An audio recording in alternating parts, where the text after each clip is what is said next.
What would you think if a woman walked into a restaurant to book a table for her wedding anniversary, only to be thrown out like an imposter? Not because she did anything wrong, but simply because she dressed modestly, no designer handbag, no expensive shoes. And then, when her husband, a billionaire, stepped out of a Rolls-Royce, the entire restaurant fell silent.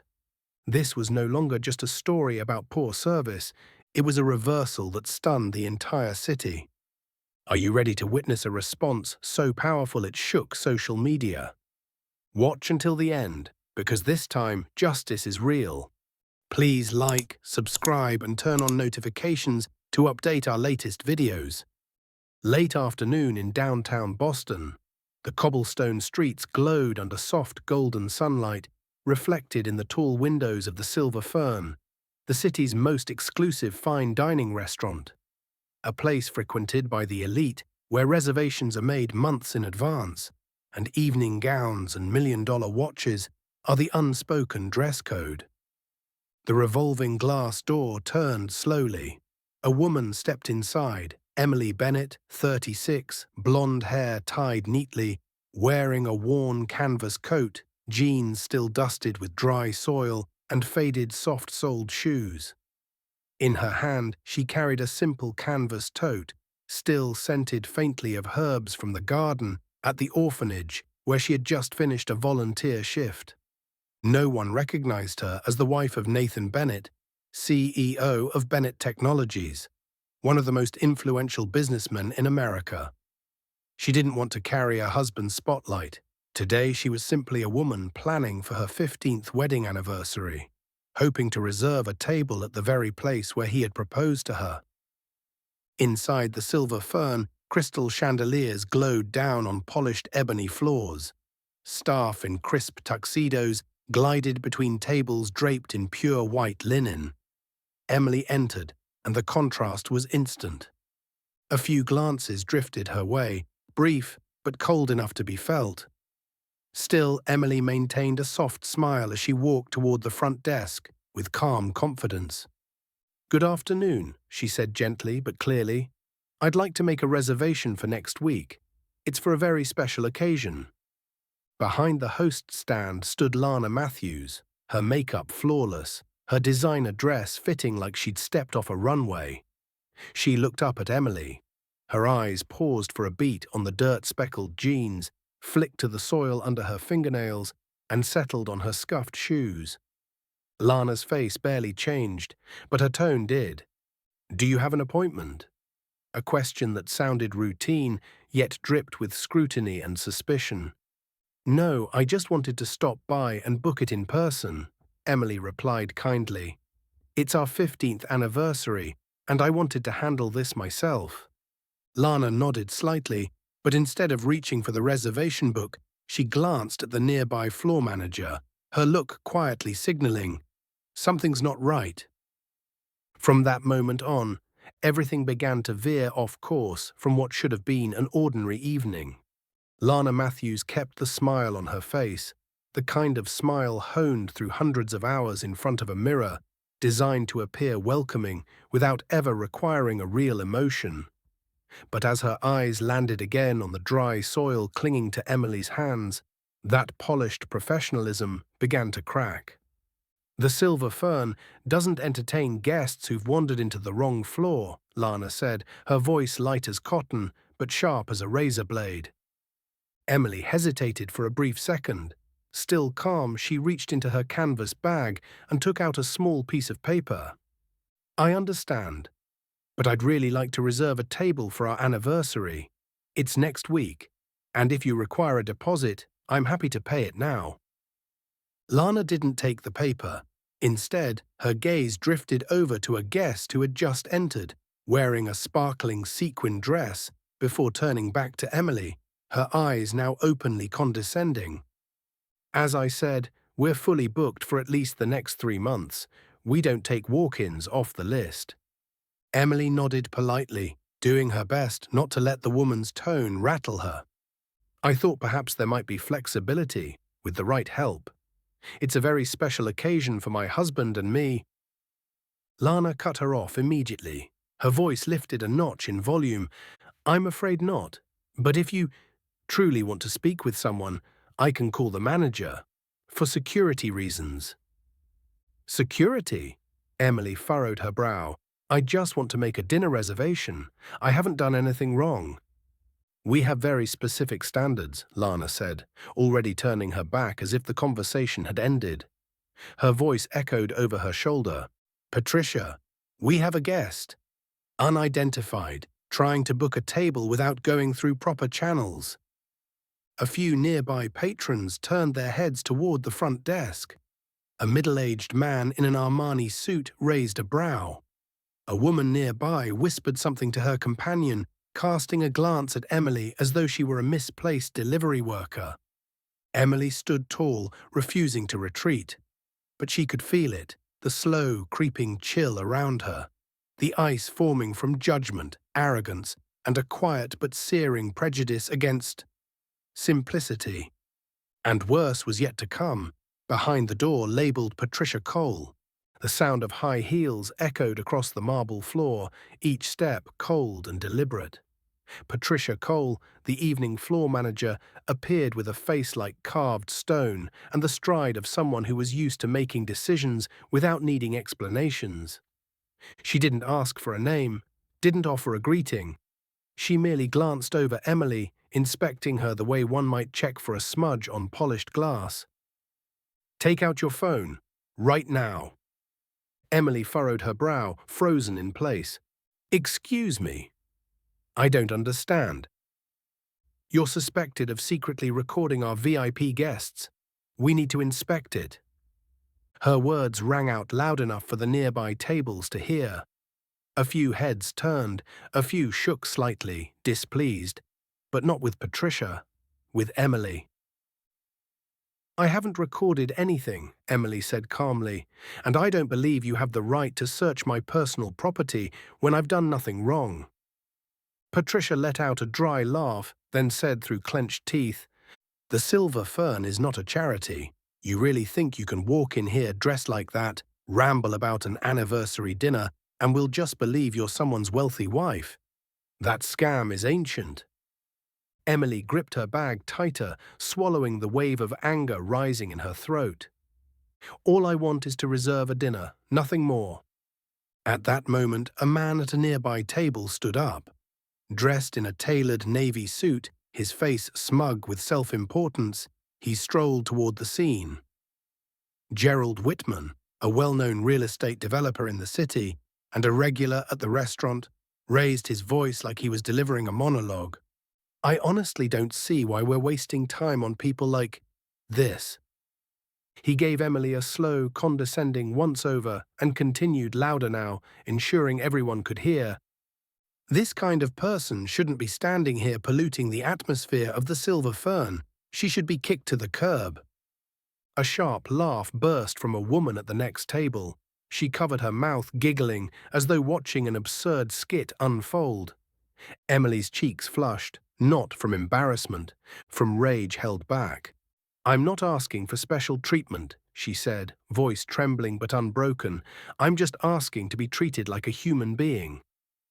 Patricia crossed her arms, taking a half-step back. "And I have every right to ask you to leave if you continue causing a scene." "Causing a scene," Emily whispered. "I'm just trying to reserve a dinner." "Eli," Patricia turned to the young male employee nearby, her tone sharp. "Call security." Eli Carter's expression flickered.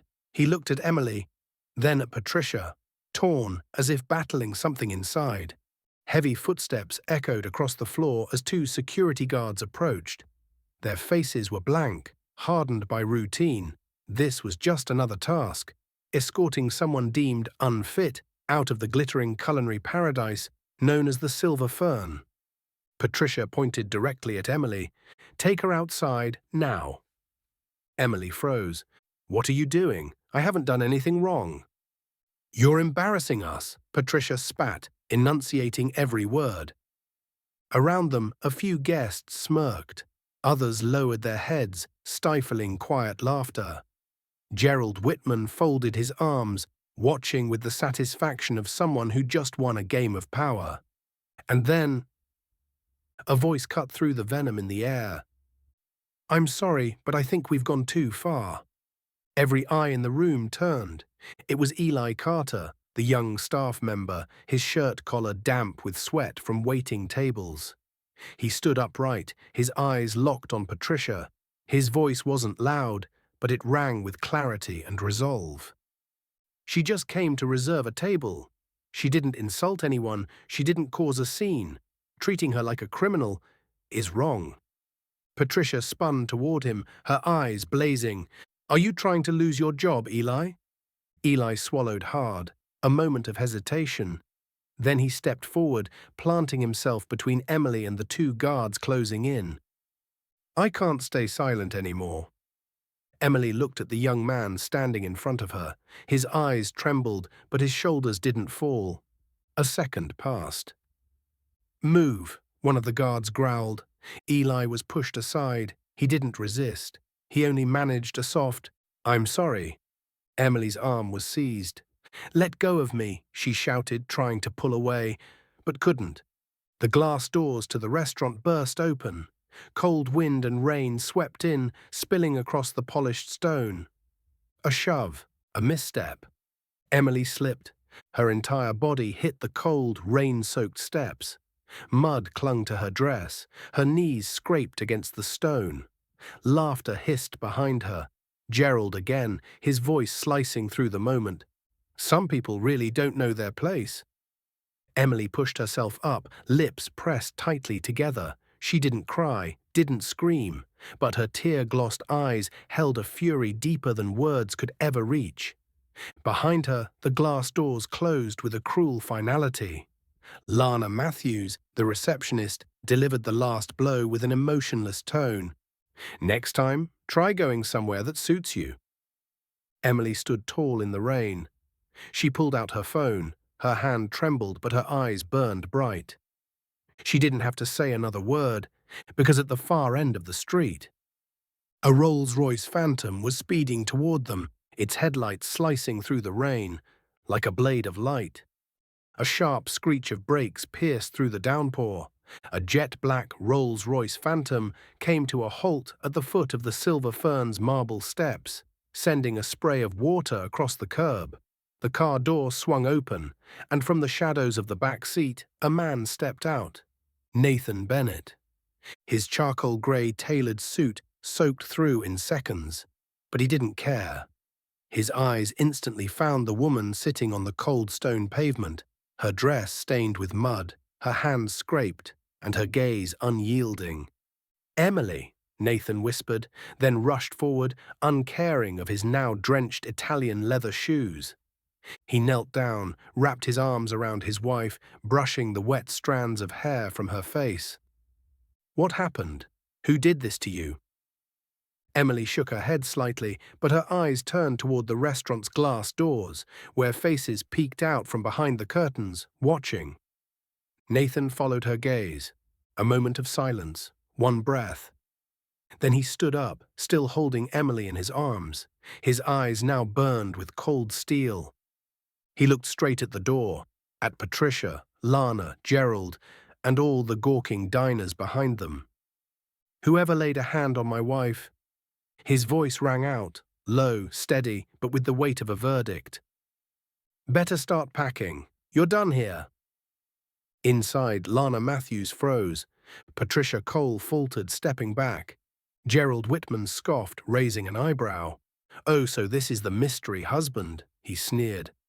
Nathan turned to face Gerald squarely. "And you are?" "Gerald Whitman. I own 3 buildings around here. And you?" Nathan narrowed his eyes. "Nathan Bennett. I funded half this city's skyline." Gerald's face paled instantly. Lana spun toward Patricia in panic. We picked the wrong woman." Emily gently squeezed her husband's hand. "You don't have to make this a big scene." Nathan shook his head. "It's not just for you. It's for everyone who's ever been treated like you were today, without anyone to speak up for them." At that moment, Eli Carter stepped out from the restaurant, soaked to the bone, his eyes full of worry. I, I'm sorry, I tried to stop them. Nathan nodded, his gaze softening. I know, and you're the only one here who deserves to stay. He turned to Emily. Are you okay? She nodded faintly, offering a small, grateful smile. Nathan leaned down, lifted Emily higher in his arms, and under the stunned gazes of the crowd inside the restaurant, he strode straight toward the glass doors and kicked them open with a forceful thud, sending them slamming inward like a shot across the bow. The glass doors hadn't even finished closing when Nathan Bennett strode into the heart of the Silver Fern's grand hall.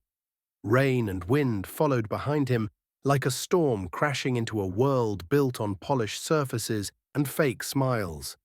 His presence silenced the entire room. The soft clinking of cutlery ceased.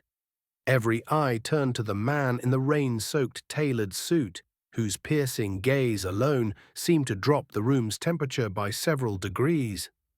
Patricia Cole rushed forward, forcing a tight smile. Mr. Bennett, this is all a misunderstanding. If you'll allow me, I can… Nathan raised a hand to cut her off. Calm, cold. He pulled out his phone, tapped quickly, and put it on speaker. Connect me to the regional director. Within seconds, the face of Martin Holloway, regional director of the Silver Fern chain, appeared on the screen. His voice was groggy. Nathan? What's going on? Nathan turned the phone around so the entire restaurant could see the screen. You're now looking at the patrons, staff, and full evening shift of our flagship downtown location. I want to make an official statement, right here, right now, and you'll be my witness. The room held its breath. Tension crackled in the air. Nathan looked straight at the crowd. I, Nathan Bennett, co-founder and owner of the Silver Fern Restaurant Group.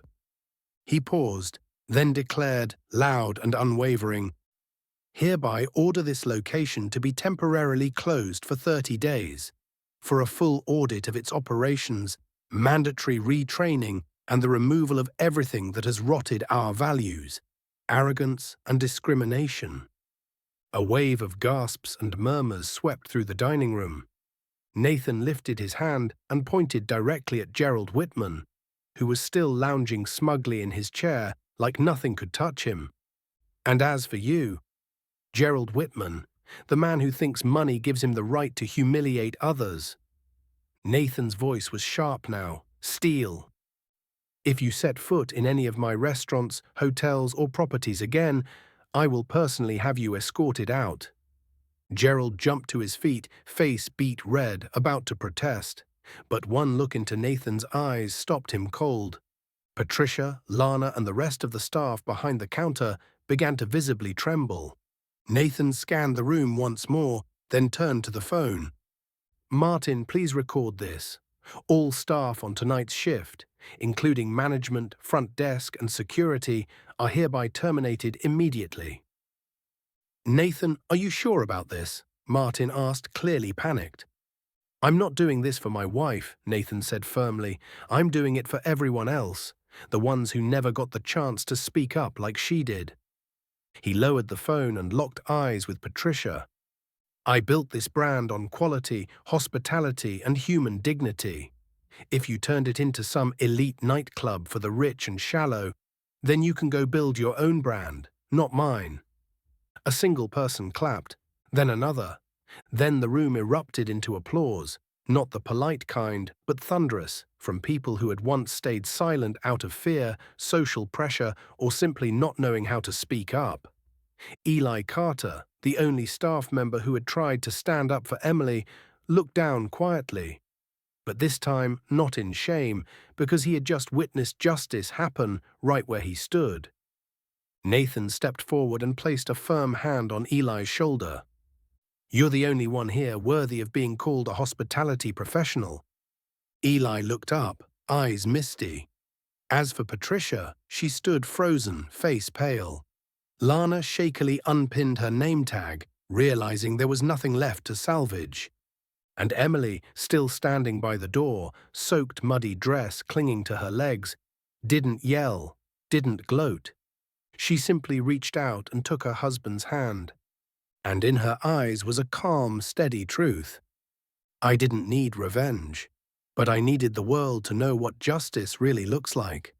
Just hours after Nathan Bennett left the Silver Fern with his wife, a secretly recorded video from a diner began spreading rapidly across social media. It showed Emily being pulled away, slipping and falling in the pouring rain. Gerald Whitman's contemptuous remark echoed clearly. People like her should be thrown out the door. Then came Nathan's cold, powerful declaration in front of the entire restaurant. I am not closing this place because it lacks customers. I am closing it because it lacks dignity. The video, barely 2 minutes long, was edited with subtitles and dramatic cuts, but it was enough to spark a nationwide outrage.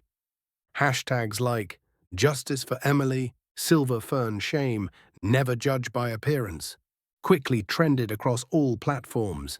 TikTok flooded with breakdown clips. Major news outlets ran constant headlines. CEO Nathan Bennett fires entire staff on the spot after wife is humiliated. Luxury restaurant shut down for judging a modestly dressed woman. Meanwhile, Gerald Whitman, once smug in his VIP seat, became an internet joke overnight. His now infamous line about polluting the atmosphere was remixed, parodied, and shared by millions. Behind the scenes, business partners quietly cancelled meetings. His real estate company plummeted on the stock exchange. It was a quiet evening, without media cameras, no flashing lights, no live streams. Just Emily and Nathan, walking hand in hand down the small street where they first met. Instead of glamorous restaurants, they stopped in front of a humble family diner called the Hearth Table, a place where the smell of toasted bread and hot soup always welcomed anyone, whether in a pressed suit or frayed jeans. Nathan looked around and smiled. No French wine, no marble floors, no chandeliers, but I feel more welcome here than in any place that calls itself luxury. Emily nodded gently.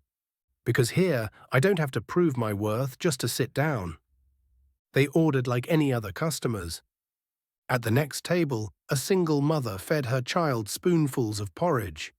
Across from them, an elderly man read the newspaper, his warm gaze offering a silent nod of greeting. No one cared about brand name watches or corporate titles. Here, everyone was served the same, like human beings with value. When dinner ended, Nathan pulled out an envelope. Inside was a check to fund the entire operation of the diner for the next year, with one condition, that they never change the way they treat their guests. As they left, Emily noticed a flyer taped to a nearby lamppost. It was for a new training program for service industry staff, organized by Eli Carter, who had now founded Service with Dignity after the incident at the Silver Fern. Nathan scanned the paper and turned to his wife. "You've inspired people without needing a single speech." Emily smiled softly. "Because everyone deserves to be heard, even those who don't look like they do." A month later, the Silver Fern reopened. It was no longer a place to flaunt status, but a new symbol of change. At the entrance, the very spot where Emily was once rejected for her simple coat, now hung a brass plaque engraved with the words, "A restaurant is not defined by the price of its bill, but by how it treats its quietest guests." And beneath that, in smaller letters that moved thousands, "Dedicated to Emily Bennett, the one who reminded us why a dinner can be truly memorable." As for the closed branch of the Silver Fern, a sign had been left behind. "Temporarily closed. We apologize for forgetting the most important thing, respecting humanity." When it reopened after 30 days, the restaurant announced a new policy. Zero tolerance for arrogance. No room for any discriminatory behavior. In a special television interview, Eli Carter, the staff member who had stood up for Emily, appeared alongside Emily and Nathan.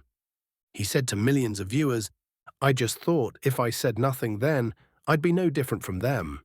And I didn't want to be someone who stayed silent. Emily held Eli's hand, smiled and said, "People like Eli are the true soul of the service industry." The story became a nationwide lesson. Major corporations began holding retraining sessions for employees, emphasizing that attitude, not customers' clothes, is what defines true class. In a photo that went viral, Emily, wearing the very same canvas coat from that day, stood beside Eli at the reopening of the Silver Fern. On the wall behind them, a large inscription read, "Don't look at the wallet, look at the heart." Have you ever been judged just by how you look? Have you ever stepped into a place and felt like you didn't belong? Emily Bennett's story is not just about a dinner that was denied. It's about millions of people, every single day, who are dismissed simply because they don't wear expensive watches or designer clothes. But from that silence, a voice finally rose, and a door that once seemed shut opened, not just for Emily but for all of us. What do you think about this story? Have you or someone you know ever faced the same kind of prejudice? Share your experience in the comments below. Because who knows, your story might give someone else the strength they need. And if you believe that dignity has nothing to do with clothing labels, make sure to follow this channel so you won't miss more inspiring stories like this one. Because sometimes the greatest changes begin with the smallest acts of kindness. See you in the next video.